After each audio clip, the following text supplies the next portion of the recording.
Hi, I'm Chris, and I'm excited to show you the spiral tool set from my new Anim Toys tool pack for Blackmagic Fusion. The spiral tool allows you to create complex spiral patterns based on the combination of four core movements: radial, angular, radial waves, and angular waves. The spiral tool is an animation tool.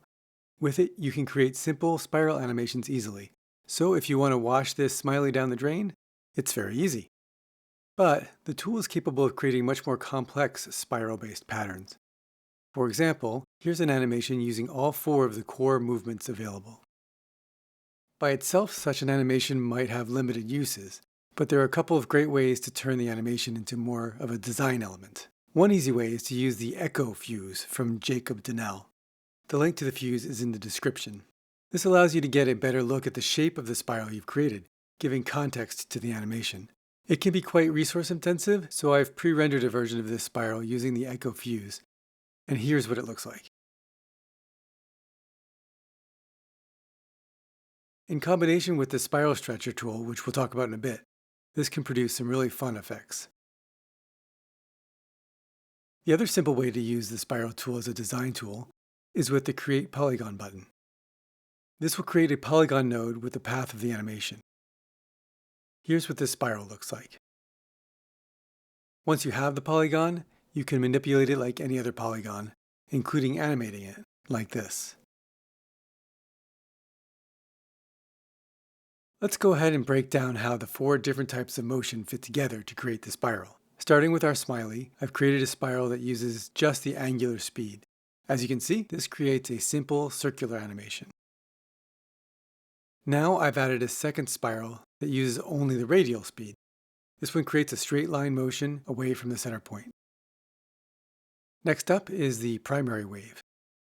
As you can see, the wave function is oscillating the smiley in the same axis as the radial movement. Last is the secondary wave. This wave works perpendicularly to the radial movement, or you can think of it as tangentially to the angular movement. Let's try combining them. The white smiley will be our combined spiral. This first one is the combination of the linear radial movement and the secondary wave. This creates a sine wave pattern, which we can see if we create a polygon for it.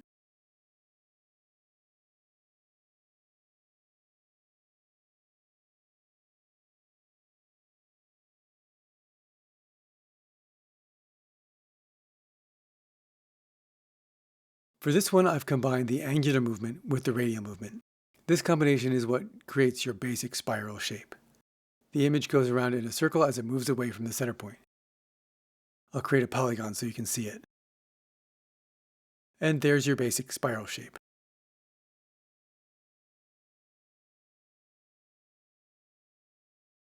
You can see our white smiley following the path of the polygon.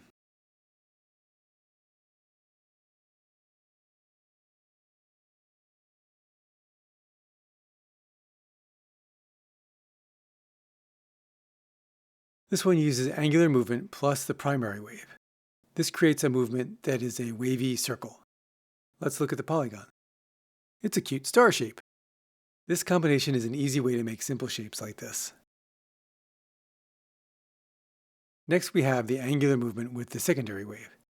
As you can see, the wave movement moves the smiley perpendicular to the radius of the circle. The polygon on this one is not much to look at, as the wave is not affecting the overall shape of the spiral too much. Let's crank up the amplitude of the wave and see what happens. Okay, it's a much more interesting movement now. I'll create the polygon to take a look at the shape. Very cool. You can see it's still a 5-point star shape, but the wave has added some interesting loops. Here's the spiral with all four movements in play. And here's the polygon it creates. I feel like you can probably make some trippy 1970s effects with something like this. Let's take a quick look at the controls for the spiral tool. The basic spiral section controls the radial and angular movement. Radial speed controls how fast the spiral moves away from the center point.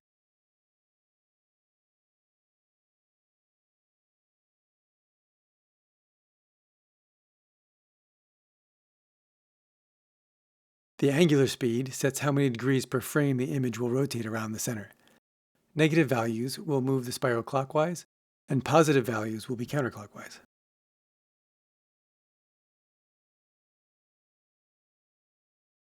Angle offset lets you change the starting angle position of the spiral.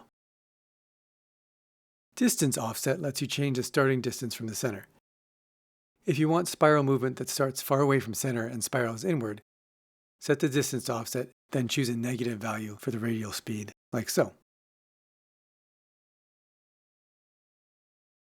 If you want to limit the distance range the spiral uses, you can set the near and far distance controls. Once the spiral reaches one of these, you will maintain that distance for the remainder of the animation.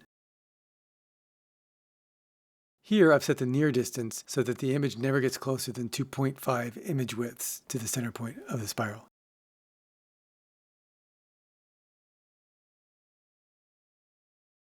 The next two checkboxes allow you to choose whether the additional movement of the waves will be allowed to override the distance limits you've set. To demonstrate, I'll set a near distance to 2.5. With no distance offset and a negative radial speed, this means that the animation will just circle at a radius of 2.5 and never get any closer. Now I'll add a primary wave. I'll choose a triangle wave. Let's take a look at the polygon and see what this creates. Okay, now if we go back and check off the near distance limits waves, we immediately see that the animation changes. Let's look at the new polygon. Now, anywhere that the wave would have been closer than 2.5, it is set to exactly 2.5, creating this kind of spiky shape. We can go even further and set a far distance limit as well. I'll choose 3. I need to make sure to check the far distance limits waves checkbox, and we'll see a new animation. And here's the polygon, which is a gear shape. I'm going to undo all the limits and let's jump down to the wave section. We've already seen how these two waves work, and the 3 controls are the same for each of them. The wave type gives you the choice of shape for the wave pattern to apply. Period controls let you set how many frames it takes for one cycle of the wave to complete. A higher value creates a slower wave. The amplitude controls set how large the wave is. Value is measured in image heights. Jumping back to the rotation section, the rotation affects the rotation of the image itself and not the overall shape and animation of the spiral. These rotation tools are here so that you can easily coordinate the rotation of the image to the action of the spiral if you need to. The rotation offset changes the starting rotation of the image. Rotations per orbit will determine how many times the image will rotate each time the spiral angle goes around one time.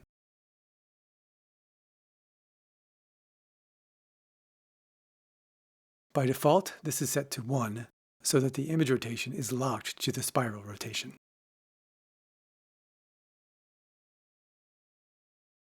An alternative to the rotations per orbit is to check the Maintain Heading checkbox. This will keep the image pointed along the path of the spiral. It has a similar effect to setting the rotations per orbit to 1. However, if you choose to add a wave to the spiral, the behavior is different. When using the rotations per orbit set to 1, you see that the image kind of floats around the waves. When you select the Maintain Heading checkbox, the direction fully follows the path, including the waves. Finally, let's take a peek at the spiral data section. I've been using it throughout this video to create the polygons we've defined with the spiral tool. The first step to do that is to save the spiral data with the Save Spiral Data button. You should do this right before you try to use the data in any other way in order to get the current data from your settings. Then you can create the polygon using the Create Polygon button. The polygon tool created using this button is completely independent of the spiral tool that created it, and it can be manipulated however you want without affecting the original spiral.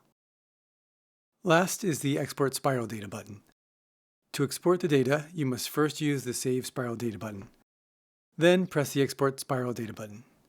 Make sure you enter the complete path for the file that you want to save, including the file name with the .csv extension.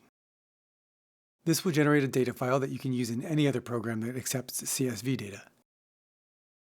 As an example, I created this simple script in Blender to import a spiral, then use the spiral to place text, and also constrained a camera to the spiral to create this 3D spiral animation.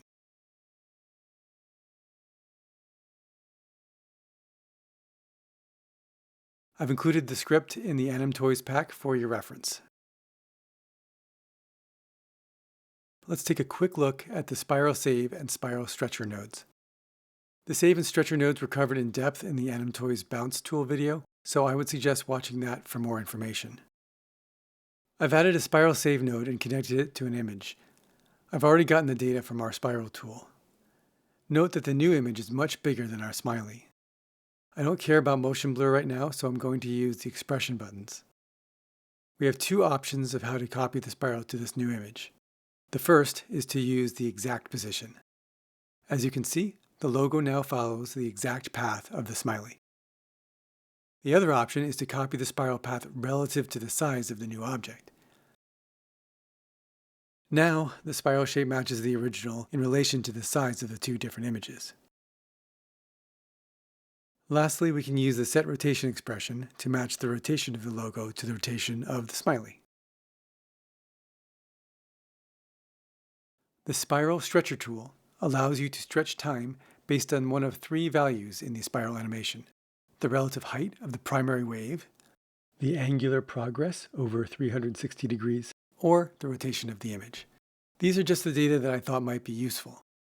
You can use this expression that's created on the source time control and use it as a template to grab any of the data values that are saved when getting the spiral data.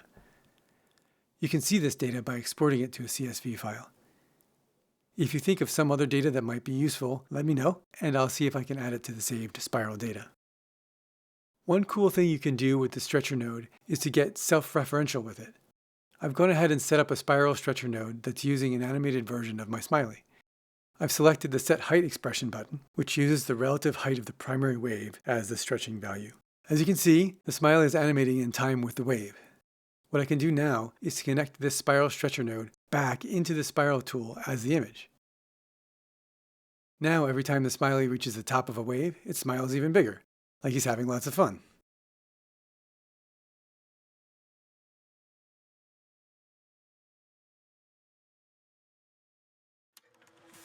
Thanks for taking the time to learn about the spiral tool in the Anim Toys tool pack for Blackmagic Fusion.